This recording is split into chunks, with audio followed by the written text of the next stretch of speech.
Welcome to Unbound Wisdom. I've been asked a question several times this last week by several different people. So I thought it would be great time to do the topic of past lives versus concurrent lives. I also want to throw in the concepts of what I call choice points in our lifetime, as well as exit points in our lifetime. And I did want to share that most of this information has been given to me by my guides and also by my records. So I have to say, this is my current understanding. These are huge topics that are very difficult for us to wrap our human minds around. So feel into them. If it feels appropriate to you, great, use it. And if not, then that's great too. Really, the most important thing is to use our own discernment and decide what feels right for us, um, especially as our consciousness is expanding and we're beginning to be introduced to these bigger concepts that maybe in the past we hadn't even thought of. So to start, my current understanding of past lives versus current lives is, I have to say, let me preface it with this. It's super, super, super popular in the spiritual community to say there is no such thing as time, which very true. Yes. In many of the higher dimensions, there is no such thing as time. But we live in the third dimension. Our human bodies are in the third dimension. Our human minds are in the third dimension. Uh, so in this dimension, there is such thing as time. And we need to use that concept in order to understand oftentimes some of these bigger concepts. There's gravity in third dimension. Um, there's entropy in third dimension. Many of these things that don't exist in higher dimensions exist in this density.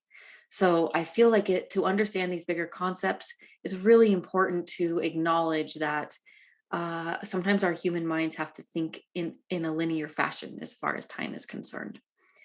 So with that being said, the truth is that all of our lives are happening at once. That's like the big, big, big picture, the big spiritual truth behind it all. But as humans, it is helpful to understand this concept in a linear way. So today we will talk about the idea of past lives. When people are talking about concurrent lives, they often interchange that with parallel lives. So how it has been shown to me, and this is a really interesting example, I think, that was really helpful to me to be able to order all of these concepts in my own mind. uh, we have so many different incarnations, and this body that we are currently in right now has certain goals that it's working towards, certain experiences that it wants to have, karma to clear, trauma to clear, uh, soul lessons and soul growth to accomplish during this lifetime. Now, when we incarnate, we know exactly on a soul level, we know exactly what we're here to accomplish. And we also know that there are several other incarnations that are happening that can be helpful to us to accomplish that mission. Uh, and that is what I call our concurrent lives or our parallel lives. These are lifetimes that right now we can draw upon if we need to for past skills. Um, we can heal. Maybe we're being asked to release karma from one of those lifetimes. And those are the ones that we might encounter in this human body right now. We might have dreams where these past lives or concurrent lives come up. We might have like a regression session that where we're shown these lives. I actually was shown right at the beginning of my awakening process. I started to have memories of lifetime in the 1800s. And the memories felt so crisp and real that it may as well have been, the 19-year-old self in this body. Yet I was in 1880 something. So That lifetime was shown to me by having these psychic bleed throughs in the beginning of my awakening because it had particular significance in this incarnation. There's things that I learned from it. There's things that I know now that it served as a catalyst for my awakening and also helped to draw me towards what I know my soul's calling is, what I love doing, which is helping people to piece together their past incarnations. So that's why that life was shown to me in the beginning of my awakening process. Also, there are times where lives may be, you may feel like very familiar with something.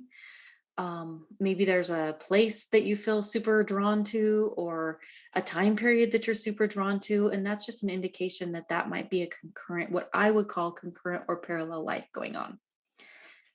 And the reason that we're shown those is because we are supposed to be pulling a skill from there, a lesson from there, perhaps healing from something that happened in that lifetime. Perhaps there's a karmic connection that we're supposed to be clearing out. All these are many, many, many different reasons why we might encounter or be shown a concurrent life. Now, how I differentiate that from a past life is that we've had so many different incarnations that we would not in our human body right now be able to witness all of them, right? This is the image that actually my own guide showed me, and I was like, really, guys? If I use this example, not everyone's going to know what I'm talking about because uh, it's a CD. It's a CD player. So for those of you that were born quite later than me, you may not understand this example, but back in the day, we had a CD player and it had a disc changer in it. So maybe it held 5 discs at a time, maybe it held 10 discs at a time. But the idea was you could have a giant library of CDs, but you might pick the 6 that you want to listen to the most and you load them in that player.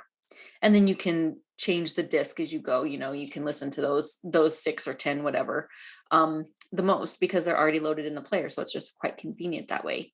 Yet you could have a whole library of other CDs stored somewhere else, but you just aren't accessing them as much at the time. So that was the example. And the idea would be our past lives would be our library of CDs that can be accessed if we need them, but most likely very likely they will probably just sit there and collect dust because they're not necessary at the time for us to know about. And our concurrent or parallel lives are what are loaded in that disc changer, and they're the ones that are going to influence our day to day a lot more. So that image, when they showed me that, I was like, okay, I understand. That makes a lot of sense, actually, because the truth is, all of our lives have contributed to where we are at this exact moment. Absolutely. Um, However, there are some that we came into this body that we are supposed to be working with more than others. So I hope that that is a great, hopefully a good way of explaining this huge concept. Um, some of the ways that we know that it's a concurrent or parallel life, or one of those lives that's loaded in that disc changer, is that it continually is shown to us, whether it's in a meditation, whether it's in a regression session that you're doing, whether it's in dream time, or even just in visions, like I spoke about what had happened to me during my awakening. Um, these are all lifetimes that we are being asked to either heal, learn from, clear karma, etc. So that is that concept. The second piece that I wanted to speak about today is the idea of exit points. We'll start there. Before we incarnate, we have, as a soul, chosen certain exit points in our lifetime, which would mean ways that we could pass on. This is if, on a soul level, we have decided we are either so far off the path that it's good to reboot basically and start again, or on a soul level, we've kind of changed our trajectory possibly too. And that would be another reason for having these exit points pre-planned along our lifetime. And these can be near-death experiences for a lot of people. These could be illnesses for a lot of people. And there's potential for either, um, say for myself, I can tell you about an exit point that I had. I was driving on a very, very snowy, icy road and hit a patch of black ice. And I have no idea how I survived it, to be very honest with you. Time slowed down in that instance. Um, hmm, I know that my guide was there. She came in and she basically helped me stay calm and basically took the wheel for me. And I ended up way off the road, off into a ditch, but I have no idea how I didn't roll my car, hit another car, um, or run into something that would be very destructive to me on the way down into the ditch. So the way that I know that this was an exit point is because I probably should have I probably shouldn't have walked away from that. In fact, I don't even know how it happened truly, except it was divinely planned that I wasn't to exit at that point.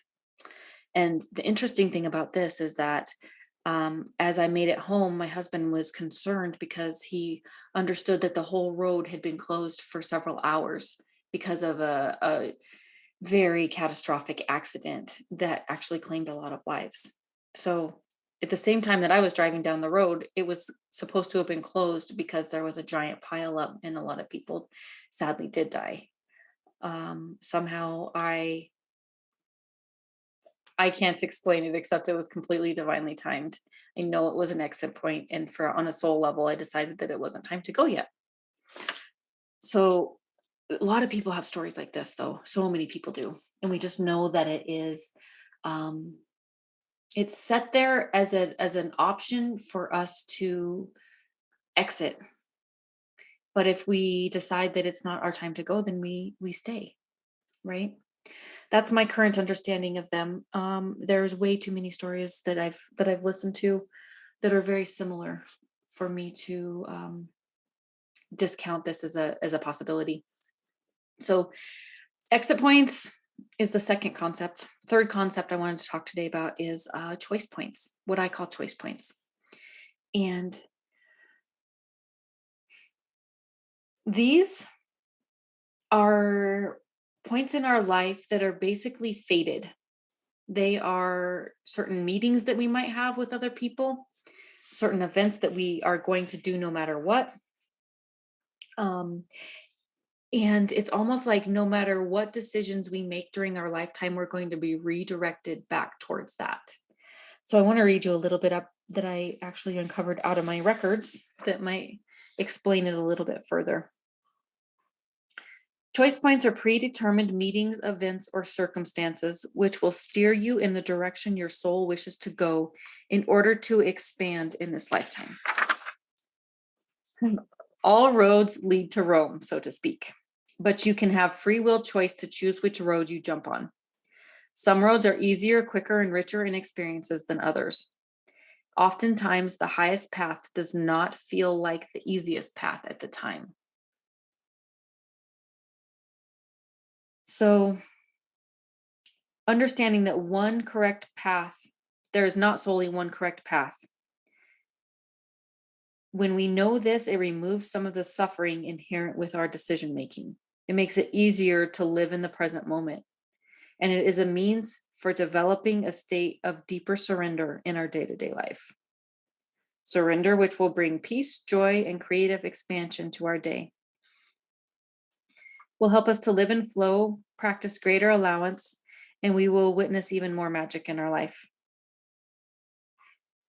So the idea is if there's a big thing that's supposed to happen in our lifetime, it's going to happen no matter which decision we make. We don't really always know, though, what that is, but we can rest assured and live in more allowance if we know that a lot of the little decisions that we make during our day to day life are not as significant as they seem. I know this sounds wild. It really does. And I'm not saying that our decisions don't matter because they absolutely do. They can completely contribute to the amount of richness we feel in our lives, the amount of peace we feel in our lives, the amount of the experiences that we have, the ease of our living versus the suffering that we have on a day-to-day basis. All of our decisions are important in that. But as far as a big life path, there are certain choice points that we're not going to get around. We're always going to be guided back to them. And I want to give you a real quick example for myself. Um, I was many, many, many years ago, I was actually married to a different man. It was quite a toxic relationship. It was a very abusive relationship. I have a feeling that one day I'll feel called to go more into depth in this experience because it was highly traumatic for me. And it was a lot that I worked on for years to heal from. So I feel like it would be very relevant at one point to speak about this, how difficult it is sometimes for us to leave a relationship that's very abusive, and also the incredible healing that's necessary after we leave, right? So I just want to tell you a tiny little bit about this relationship first, this today, and then eventually I'll probably go into more detail because I feel like it would be quite helpful for others that are going through something similar. But there was a point where I felt strong enough to leave this highly abusive relationship. And I actually had even hired an attorney to walk away from it.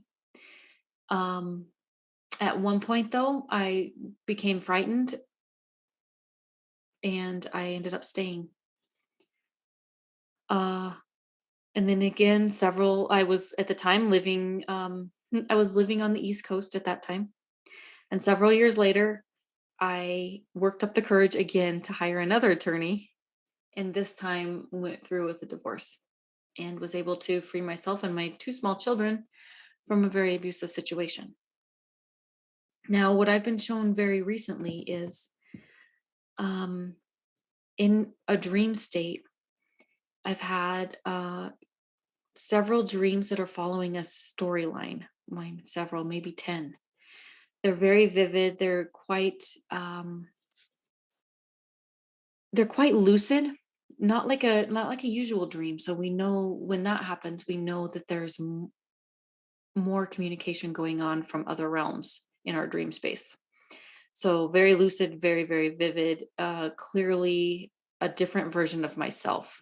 And what's happening is I'm being shown what would have happened had I gotten divorced the first time when I was quite young and living on the East Coast. And throughout this series of dreams that I've had, I have come to realize that my life would have looked very vastly different. Um, However, what I was shown was that about age 40, I still would have met my current husband. And it's really wild because I think I met him when I was 24, 25, somewhere in there, after I had been divorced. And, we've been married for many years, very happy living on the West Coast of the United States. So, what I'm shown throughout this series of dreams is that was a choice point for me.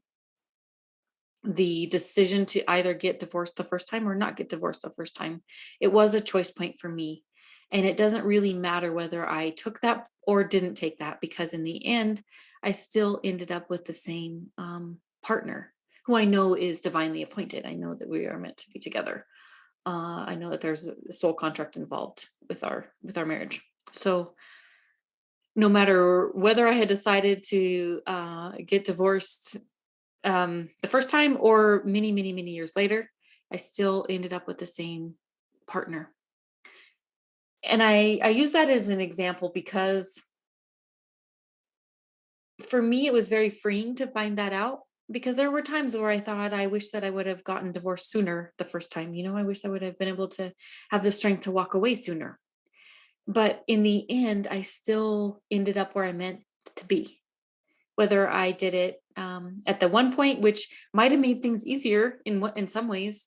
Um, I also had a lot of amazing, rich experiences by doing it the other way. So it's kind of like a choose your own adventure book, where you still are going to end up in the same set of circumstances that you're supposed to end up in. So I thought that was a really fascinating example, and I'm still being shown some of the nuances of that concept. So as I update my understanding, I will also share it with you guys. These are huge concepts. And again, I just stress, I hope it helps to hear some of my experiences, um, but feel into it and see if it feels right for you, if this is some concepts that you feel like you want to adopt as well. I did want to mention again that I have a Patreon group that I've started, and we meet monthly for a group energy process where we do a healing and a question and answer session. And we also have a community sharing circle because I'm loving the idea of bringing together really, really good humans who need each other's support at this crazy time in our history. Uh, Always there will be a healing piece too, which is my favorite part, truly. Some of the topics that I already have chosen are uh, a journey to meet our guides, a journey to find self empowerment, um, a journey to uncover past life skills or past life memories that are going to be important in our current reality, and also a journey to heal from a particular trigger that you might be suffering with currently. So, those are some of the topics. If you're at all interested, please go check out my Patreon page. And if you're unable to come live to the event, it's no big deal. It's every single month, but I will email you out the recording of it so you can still participate on your own time. I hope this was very helpful to you guys today. If you have any questions at all, please let me know. And if I can be of help, I would love to be. Thank you so much for being here with me today. Until next time.